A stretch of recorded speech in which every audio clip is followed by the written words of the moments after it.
Hello and welcome to the Ardennes Forest for highlights from the 6th round of the 2023 VCO Formula SimRacing World Championship, the Belgian Grand Prix. I'm Edward Hunter and here's all the breaking news going into the race. After a second no-show in a row, there's yet more bad news for RHG eSports as the stewards awarded both Liam Duval and Adam Maguire penalties for incidents at the Canadian Grand Prix, promoting Jake Dennehan to the final step at the podium. With Tom Lartieu absent, Belgian veteran Laurent Kiersmakers makes a one-off return to the World Championship with race clutch at his home Grand Prix. Finally, Netrex GP fielded a single car entry in Spa for their pro driver Gianni Lianos, who makes his debut in the World Championship. Dennehan took his second pole position of the season by 0.02 of a second from reigning champion Colin Spork. However, on the opening lap, the Alpine driver found himself under attack from triple champion Jerne Simoncic on the long run towards Eau Rouge and Radion. Dennehan was able to fend off Simoncic down the Kemmel Straight, opening the door for Spork to slot around the outside at Les Combes as the two champions went side by side through Malmedy. Another Alpine champion, Petr Briliak, took advantage of this to demote Simoncic another spot down to 4th. Further back, there was disaster as Zoltzuks tangled with Alex Siebel at Les Combes. Martin Maguli tagged the Ferrari, shearing the German's front wing off as Musadis speared off into the barrier in avoidance. As Spork slipstreamed past Dennehan on lap 7, the Scuderi's hopes rested on Siebel's teammate Dennis Jordan, who used DRS to clear his title rival Simoncic. Costas Van Vukas then attempted to go around the outside of Damien Scovron for 18th. Unfortunately, the burst Simplexity and NX27 locked wheels. Immediately behind, Lianos went deep and took to the runoff fighting Cosmo Prosciutto. Unfortunately, the Greek driver rejoined directly as the accident happened, causing massive damage for the trio as Prosciutto escaped the carnage unharmed. Lap 9 and it was Dennehan's turn to repay the favour as the powerful DRS allowed the Irishman to retake the lead. 6 laps later and a patient Spork picked his moment to attack, DRS ensuring that Dennehan would be powerless to hold him at bay down the Kemmel Straight. Further back, Mark Schluter overcame Maguli's Visceral for 11th position in a similar fashion. He would be the first to pit, followed by Kiersmakers, who was a little rusty on his return, the Belgian having to reverse back down the pit lane after missing his box completely. At the end of lap 16, Spork was followed into the pits by Dennehan and Jordan, but the NX27 overshot his marks, costing him almost second. Briliak would pit from the lead a lap later, followed by Simoncic, Michi Hoyer, Janik Bok, Davin Rokcek and Jan Grankvist. The Croatian would emerge 3 seconds adrift of the lead battle.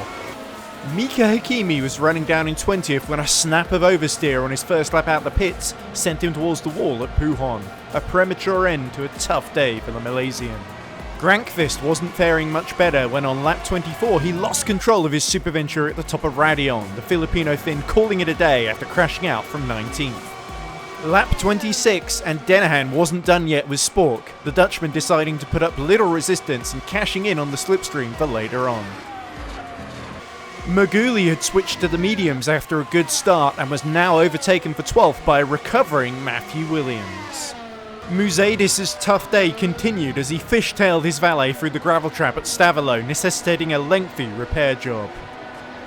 Lap 32 and as Mrokcek cleared Bok and Braksok, Simoncic made his final stop back onto the hard tyre, with Hoyer following him in a lap later. With 11 laps to go, Spork decided it was go time and began deploying his battery for the Kemmel Straight along with DRS to retake first place. The duo immediately made their final stops together for mediums, relinquishing the lead to Briliak. This time Spork refused to hold back, putting clear air between himself and Dennehan. Briliak would come in for his final stop on lap 34, slotting him back onto the final spot of the podium. Dennehan began to push, but a scary snap at Stavilo allowed Spork to escape DRS range. Simoncic and Hoyer had undercut Jordan, and the pair swapped positions on lap 38 as Hoyer then got defensive against the Ferrari, who went off track in avoidance, rejoining behind the 2 burst squads. The battle for 4th would rage on as this time Hoyer used DRS to get back ahead of Simoncic. 2 laps later, both Simoncic and Jordan were getting DRS off of Hoyer. The Slovenian used the inside line to slice ahead, with Jordan attempting to follow him through unsuccessfully. With 2 laps to go, disaster struck for Hoyer as his car became unsettled at the top of Radion and he headed straight for the barriers. He was in for a new front wing, throwing away 5th. This was where a game of DRS detection point chicken began as Simoncic went wide at La Source. Instead of taking the position, Jordan took the bait and slowed down, causing a grate from Rockcheck to gain 3 seconds and pass the pair like they were standing still, because they were. Once at the top of Radion, Simoncic had DRS and a tow from his teammate who would now defend 5th place for him. Jordan had been outnumbered and outsmarted.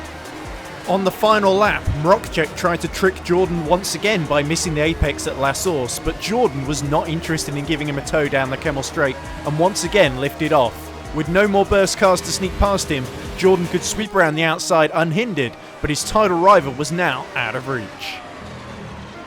Up front, Sport completed a consummate drive to take victory in Spa 2 years running and well and truly reignited his title hopes.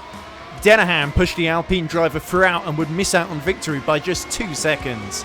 Briliak took his first podium of the season in 3rd, followed by the canny Simoncic and a frustrated Jordan. Mrokcek was 6th, ahead of a much improved Braxok and the TX3s of Bock and Schluter. The top 10 was rounded out by a reinvigorated Williams.